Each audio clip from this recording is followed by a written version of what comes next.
Welcome to Telangana వెలుగు. నేను మీ రాజు. Congress party దాదాపుగా 20,000 మెజార్టీ తోటి దూసుకోబోతుంది. సో ఎగ్జిట్ పోల్స్ అంచనా ప్రకారం కూడా చాలా వరకు 10-15,000 అనుకున్నారు. సో 15 నుంచి 20,000 మెజార్టీ తోటి కాంగ్రెస్ పార్టీ దూసుకోబోతుంది. అలాగే గతంలో ఉన్నటువంటి మాగంటి గోపీనాథ్ గారిది ఏదైతే 16,000 మెజార్టీ ఉందో దానికన్నా ఎక్కువగానే ఈసారి నవీన్ యాదవ్ గారు గెలవబోతున్నారు. సో నవీన్ యాదవ్ గారు గెలవడానికి గల కారణాలు ఏంటి, ఈసారి అంటే కాంగ్రెస్ పార్టీ గెలవడానికి గల కారణాలు ముఖ్యంగా మనం ఒక 5 అని చెప్పుకోవచ్చు.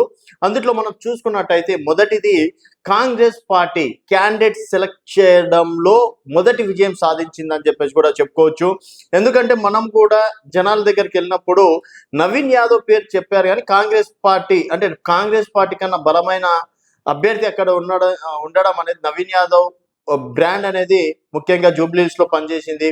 2014లో దాదాపుగా 40,000 ఓట్లు సాధించడం అనేది జరిగింది. 2018లో ఇండిపెండెంట్ గా దాదాపు 20,000 ఓట్లు సాధించారు.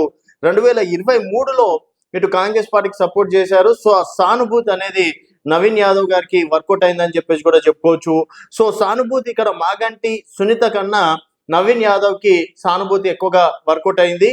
So main Naveen Yadav candidate గా కాంగ్రెస్ పార్టీ మొదటి విజయం సాధించింది. అండ్ సెకండ్ కారణం చూసుకున్నట్టయితే, సరే మొదటిగా కాంగ్రెస్ పార్టీ అక్కడిక్కడ వీక్ ఉన్న మాట నిజమే. ఎప్పుడైతే సర్వేలు సైతం బీఆర్ఎస్ పార్టీ గెలుస్తుంది అని అనడం తోటి కాంగ్రెస్ పార్టీ ఒక్కసారిగా అలర్ట్ కావడం అనేది జరిగింది. సో ఎక్కడ కాంగ్రెస్ పార్టీ మైనస్లు ఉన్నాయి, ఎక్కడ ఏం చేస్తే కాంగ్రెస్ పార్టీ ఓట్ బ్యాంక్ సాధించే అవకాశాలు ఉంటాయనే విషయాలని ఒకసారి చూసుకుంది. తర్వాత అదే సమయంలో మైనార్టీల నుంచి ఒక్క మంత్రి కూడా లేడు.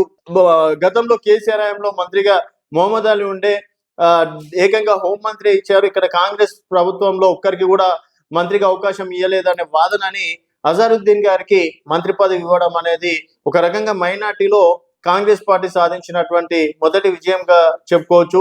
సో ఒకటి క్యాండిడేట్ విషయంలో కావచ్చు, తర్వాత అజారుద్దీన్ కి మంత్రి పదవి ఇవ్వడం కూడా కాంగ్రెస్ పార్టీకి కలిసి వచ్చింది. అండ్ మూడోది ముఖ్యంగా చెప్పుకోవాలంటే, రేవంత్ రెడ్డి గారు ఇక్కడ ఏ సీఎం అయినా 1 రోజు 2 రోజులు పాల్గొంటారు, కానీ రేవంత్ రెడ్డి గారు ఏకంగా 7 రోజులు కూడా జూబ్లీహిల్స్ నియోజకవర్గంలో ఉన్నారు. సో అక్కడ ఏమేమి జరుగుతుంది, ఎక్కడెక్కడ మైనస్లు ఉన్న చోటు రేవంత్ రెడ్డి గారి పర్యటన తోటి మళ్ళీ అక్కడ ప్లేస్ చేసుకోవడం అనేది కూడా జరిగింది. సో ఇక్కడ వీక్ ఉంది కాంగ్రెస్ పార్టీ, అక్కడ ఏం చేస్తే బాగుంటుంది అన్న విషయాలను కూడా మంత్రులను కావచ్చు, ఎమ్మెల్యేలను కావచ్చు, కార్పొరేషన్ చైర్మన్లను కావచ్చు, ఈ విధంగా ప్రభుత్వ యంత్రాంగం సైతం జూబ్లీహిల్స్ పైన గురిపెట్టింది. సో ఎక్కడికక్కడ ప్రతిరోజు అప్డేట్స్ అనేది ఇటు ఎమ్మెల్యేల మంత్రుల త్రూల రేవంత్ రెడ్డి గారు ఎప్పటికప్పుడు సమీక్షించడం అనేది జరిగింది. సో ఇక్కడ రేవంత్ రెడ్డి గారి కృషి అనేది ఎక్కువగా ఉందని కూడా చెప్పుకోవచ్చు. అండ్ నాలుగోది చెప్పుకోవాలనుకుంటే, దాదాపుగా పోల్ మేనేజ్మెంట్ విషయంలో కాంగ్రెస్ పార్టీ ఆచితూచి అడుగులేసింది. ఎందుకంటే పోల్ మేనేజ్మెంట్ అనేది ఇప్పుడున్నటువంటి రాజకీయాలలో చాలా ఇంపార్టెంట్. పోల్ మేనేజ్మెంట్ సక్సెస్ కాలేకపోతే పార్టీ కొంతవరకు మైనస్కి వెళ్ళిపోతుంది. మనం 23ల మళ్ళీ కేసీఆర్ గారు పోల్ మేనేజ్మెంట్ చేశారు కదా, అధికారంలో ఉన్నారంటే అప్పటికి 10 సంవత్సరాలు వ్యతిరేకత అనుకోవచ్చు. సో ఇప్పుడు నవీన్ యాదవ్ మీద సానుభూతి, తర్వాత పోల్ మేనేజ్మెంట్ లో కాంగ్రెస్ పార్టీ సక్సెస్ అవ్వడం కూడా రెండు కలిసి వచ్చినాయి.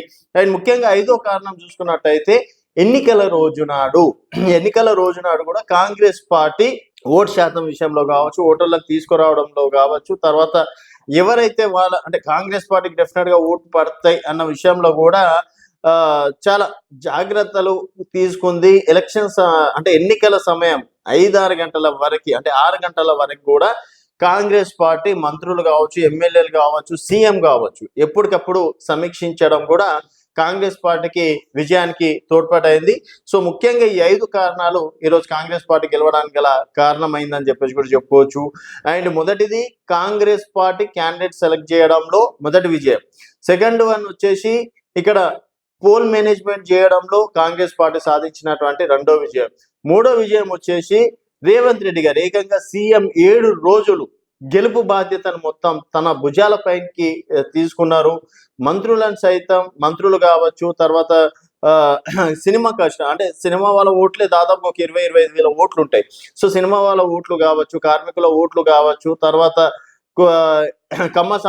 అంటే కమ్మ సంబంధించిన వాళ్ళతో కూడా సమావేశాలు కావచ్చు. ఈ విధంగా అంటే ఆ ముదిరాజ్ కమ్యూనిటీకి సంబంధించిన వాళ్ళతోటి వాకిటి శ్రీహరి గారు కావచ్చు. ఈ విధంగా అంటే కమ్యూనిటీ వైజ్ గా కూడా వారితోటి సమావేశాలు నిర్వహించడం కూడా కాంగ్రెస్ పార్టీకి ఒక రకంగా కలిసి వచ్చిన అంశంగా చెప్పుకోవచ్చు. తర్వాత 6 గంటల వరకు ఎన్నికల రోజు 6 గంటల వరకు కూడా పర్ఫెక్ట్ గా పోలింగ్ బూత్ సభ్యులు కూడా 6 గంటల వరకు కాంగ్రెస్ పార్టీకి ఓట్ అంటే గెలుపు దిశగా కారణం అయ్యారు అని చెప్పేసి కూడా ఈ విషయాలు చెప్పుకోవచ్చు. సో ఈ 6 కారణాలతోటి ఈరోజు భారీ మెజార్టీ దిశగా కాంగ్రెస్ పార్టీ అడుగులేసింది అని చెప్పేసి కూడా ఈ సందర్భంగా చెప్పుకోవచ్చు. చూస్తూనే ఉండండి తెలంగాణ వెలుగు.